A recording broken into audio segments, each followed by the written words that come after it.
O mandado de busca e apreensão expedido pelo ministro Alexandre de Moraes do Supremo Tribunal Federal contra os 8 empresários que supostamente defendiam um golpe de Estado teve como base única a reportagem do portal Metrópolis, que divulgou mensagens de WhatsApp. As ações têm o objetivo principalmente de paralisar um suposto financiamento em andamento de atos antidemocráticos.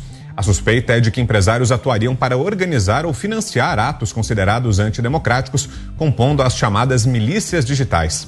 O ministro revela ainda que as manifestações de 7 de setembro já são vistas com ressalvas pela Corte. O delegado da Polícia Federal, Fábio Alvarez Schor, defendeu a ideia levantada por Alexandre de Moraes e pediu que medidas urgentes fossem tomadas considerando o momento pré-eleitoral. Além das buscas para avançar na apuração e comprovar ou não a atuação dos empresários, outras medidas simultâneas, como a quebra de sigilo e bloqueio bancário, pretendem estancar qualquer ação para organizar ou financiar os atos. Nesta segunda-feira, o ministro Alexandre de Moraes, do STF, divulgou a decisão que autorizou a operação de busca e apreensão. Mas destaque, a gente abre o programa desta segunda-feira e trazendo aqui para você a análise de José Maria Trindade, com essa novidade no caso da operação contra os empresários, né, Zé? A divulgação da decisão do ministro Alexandre de Moraes. Salve, Zé, boa noite. É a verdade, né? Revela aí uma espécie de exterminador do futuro e controle antecipado da Constituição, né? Muito boa noite, meu caro Vitor, boa noite, Ana, muito boa noite, Roberto, boa noite, Diogo, e boa noite a você que nos acompanha aqui nos Pingos nos Is. Veja bem, não há crime relatado, não há qualquer investigação de um crime acontecendo, mas sim a possibilidade, a tentativa e a indicação de que haveria um crime futuro que seria golpe de Estado. Golpe de Estado se dá através de forças armadas. É claro que não existe um golpe só de fuzis e baionetas, mas o golpe, qualquer ele, tem sim que estar sustentado por uma força. Golpe é uma ação de força, não é outra coisa. A revelação desta investigação esquisita piora e muito a qualidade desta operação da Polícia Federal. É estranho que um delegado da Polícia Federal vá ao Supremo para a abertura de um inquérito contra alguém que não tem foro especial, que não tem prerrogativa de foro. E é muito estranho também que um ministro aceite esses argumentos de um delegado sem ouvir o Ministério Público Federal, ou seja, procuradores. Eles têm um monopólio, você pode até discutir sobre este exagero que é o Ministério Público, mas é assim que a Constituição confere e diz que o Ministério Público Federal, no caso procuradores, tem a exclusividade do direito de denúncia desse tipo de investigação, inclusive que foi confirmada pelo Supremo Tribunal Federal. Portanto, essa abertura aí revela a esquisitice. O ministro Alexandre de Moraes hoje, Vitor, é um líder no Supremo Tribunal Federal. O Supremo entende que se ele fracassar ou se ele for derrotado, o Supremo está derrotado. Mas, diante de algumas ações, isso começa mesmo a dividir a corte e esse é mais um passo para isso. Queremos ouvi-lo também sobre a íntegra dessa decisão do ministro Alexandre de Moraes. Diogo Schelp, boa noite para você, Schelp. Boa noite, Vitor, Zé Maria, Ana Paula, Mota, Augusto. Olha, é uma confirmação do que a gente vem dizendo aí desde o primeiro dia, né, em que surgiu essa operação, esse mandado de busca e apreensão contra esses empresários, inclusive com as medidas restritivas muito fortes, como o bloqueio de contas, bloqueio de redes sociais, violação, né, o rompimento do sigilo telemático e assim por diante. Porque, como a gente lembrava naquela ocasião, se fosse baseado apenas numa reportagem de um site que trouxe as mensagens, né, desses empresários, era realmente insuficiente, não justificava uma operação desse tipo, já que leva, entre outras coisas, à violação da privacidade e também à violação da liberdade de expressão desses empresários. Olha, tudo o que se tinha até aquele momento, e agora se percebe que é de fato só o que se tinha, era uma conversa no bar virtual, que é um aplicativo de mensagens, né, um aplicativo de mensagens de celular. Pode ser até um grupo grupo com muita gente que fizesse parte desse grupo de mensagens, mas ainda assim era uma conversa privativa. E numa conversa privativa as pessoas podem ter as ideias mais estapafúrdias que forem, inclusive às vezes até em tom de desabafo, né? Mesmo quando a pessoa tem ali uma percepção da democracia que não é muito positiva e prefere, no caso do que se viu nessas mensagens, viver em uma ditadura, por mais esdrúxulo que seja, isso está longe de configurar uma conspiração para fazer um golpe, né? Para realizar um golpe. E para isso, como bem lembrou o Zé Maria, é preciso realmente haver uma organização, né? Uma relação, um vínculo, estabelecer realmente planos e também ter o apoio, né, de outras instituições, notadamente as Forças Armadas, para que se pudesse cometer algo desse tipo. Aí sim, um crime contra a democracia, um atentado contra a democracia. Então, de fato, esse documento confirma o que se temia e o que vinha sendo criticado antes, que é o fato de que as justificativas para essa operação basicamente inexistiam. Vamos ouvi-lo também, Roberto Mota, hoje com a gente mais uma vez aqui no Pingos. Boa noite, Mota. Boa noite, Brown. Eu estou horrorizado, estarrecido e temendo pelo futuro do meu país. Eu vou escolher as minhas palavras com muito cuidado e eu tenho certeza que todo mundo entende por quê. Eu conheço várias dessas pessoas que foram incluídas nessa investigação. Eu não os conheço o suficiente para chamá-los de amigos, mas eu conheço o suficiente para dizer que são pessoas do bem. Até onde eu sei, nenhum deles se envolve em atividades criminosas, nenhum deles trafica, sequestra ou mata pessoas. O crime do qual parece que eles estão sendo acusados é um crime que não existe em democracias, é o crime de opinião. O crime deles foi ter uma opinião que contraria o consenso populista, autoritário de esquerda, que hoje domina a justiça criminal e grande parte da mídia. Sabem onde mais existe esse crime de opinião? Na Coreia do Norte. Crime de opinião existe na China. Vamos lembrar o que aconteceu na Praça Tiananmen Square em 1989, quando pessoas resolveram protestar contra o regime? Quem pune crimes de opinião é a polícia política. Por exemplo, depois da Segunda Guerra Mundial, a Alemanha foi dividida em duas. O lado ocidental, a República Federativa da Alemanha, e o lado oriental, que era a República Democrática Alemã, que era comunista. Lá tinha uma polícia política chamada Stasi. A Stasi funcionava à base de delatores. Ela tinha uma imensa rede de delatores espalhados por toda a sociedade.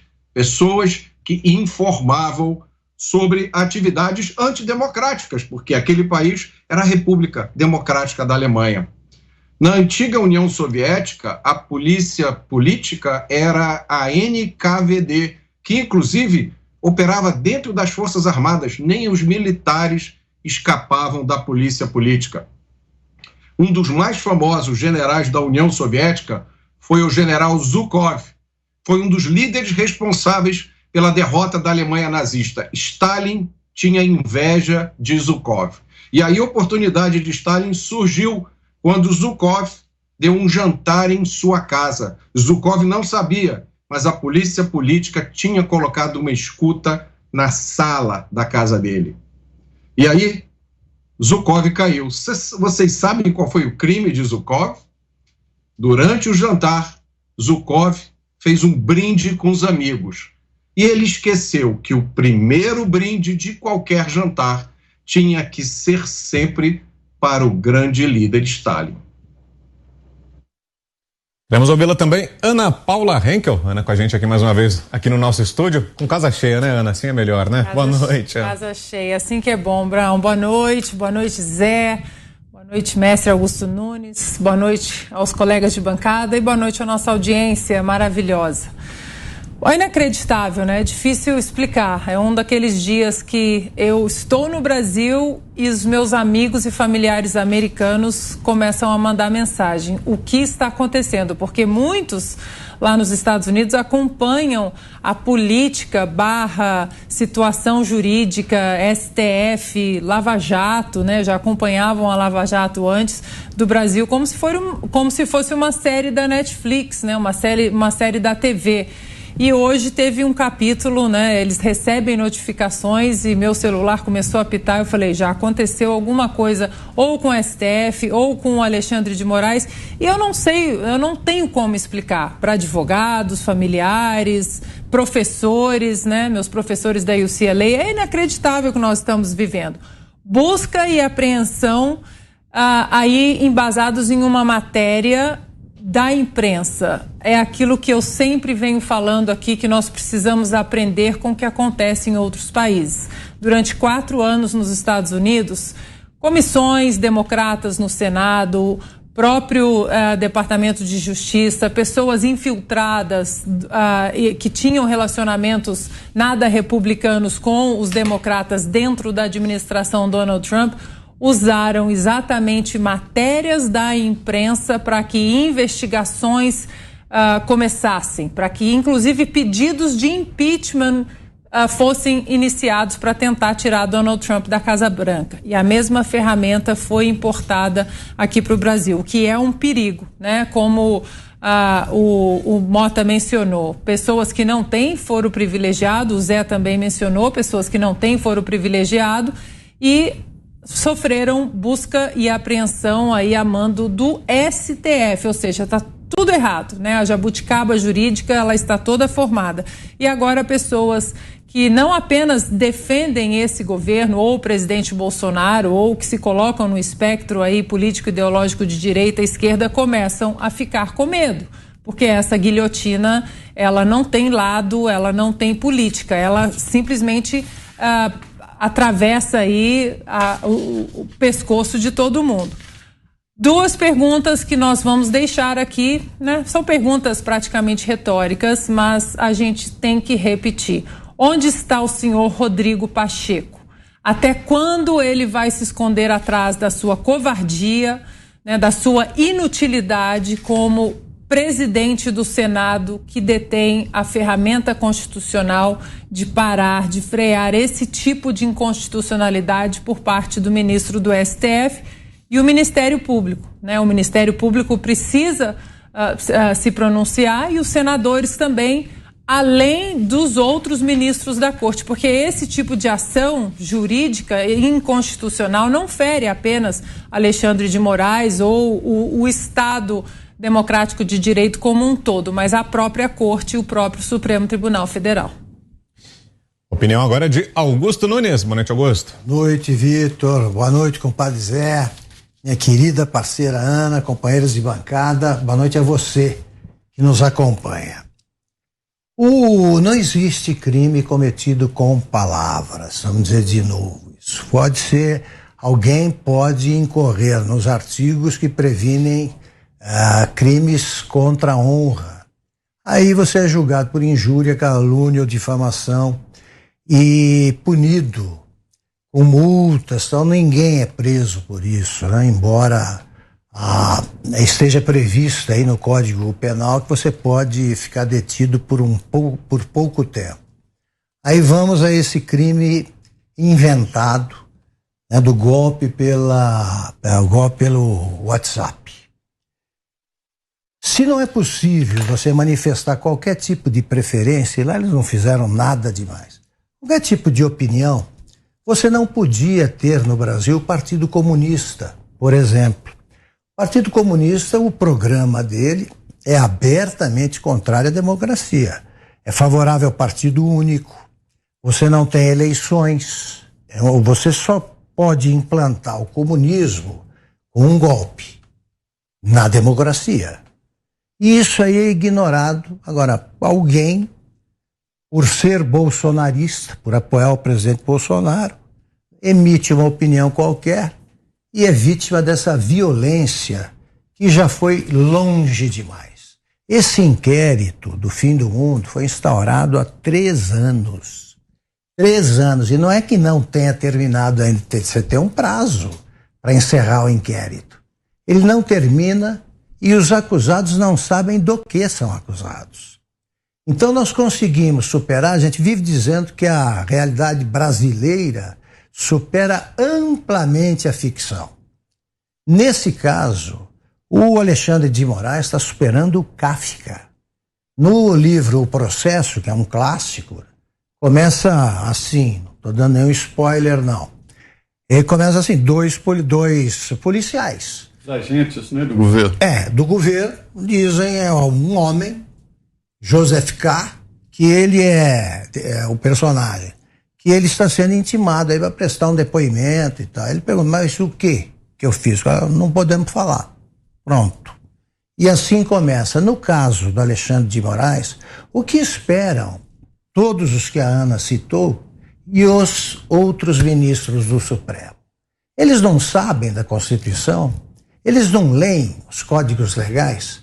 Ninguém tem coragem de defender essas ações do Alexandre de Moraes. A gente vive convidando para debater no Direto ao Ponto, aqui, não aparece ninguém. Eles não têm coragem de fazer isso. E só o Alexandre de Moraes, sem dar entrevistas e tal, justifica com alguns rompantes aí dele o que ele faz. Estou defendendo a democracia. Os outros ministros não se pronunciam a favor, não têm coragem, porque é indefensável. A ameaça à democracia brasileira é o Alexandre de Moraes. Quem está descumprindo é ele. Então, de novo, né, vamos pegar o exemplo dos empresários, para provar o tamanho da injustiça. Eles sofreram, estão com as contas bloqueadas. O Alexandre não voltou atrás, até onde eu estou informado. Não é? Então é o seguinte... O Lula é a favor do regime bolivariano da Venezuela. Ele está, então, pregando, aliás, está declarando apoio a uma ditadura. É crime? Não. Não é. Crime não é. Quer dizer, é uma coisa indecente, imoral, mas não é crime. Você não se comete crime com palavras. Vamos repetir a exaustão para ver se o Alexandre de Moraes aprende. Só com ações. E mais, país que tem preso político, e o Brasil tem, não é democracia. A democracia só existe se não há presos políticos. Quando é que ele vai aprender esse beabá? Não se espere que um ministro como o Toffoli aprenda. Ele não passou, ele foi reprovado 2 vezes do concurso para ingresso na magistratura paulista. Ele não sabe nada. E os outros? E os que o presidente nomeou, o presidente Bolsonaro, não tem nada a dizer? Então fica esse silêncio covarde, pusilânime, da OAB, dos professores de direito, da imprensa que apoia uma coisa dessas, e isso sim é uma ameaça ao Estado de Direito democrático. Isso sim é uma ameaça. Então é o seguinte, é hora de algum delegado da Polícia Federal se negar a executar uma ordem ilegal. É hora de fazer isso. E é hora de ser desobedecida qualquer ordem que não se baseie na lei. E o Alexandre de Moraes está agindo fora da lei.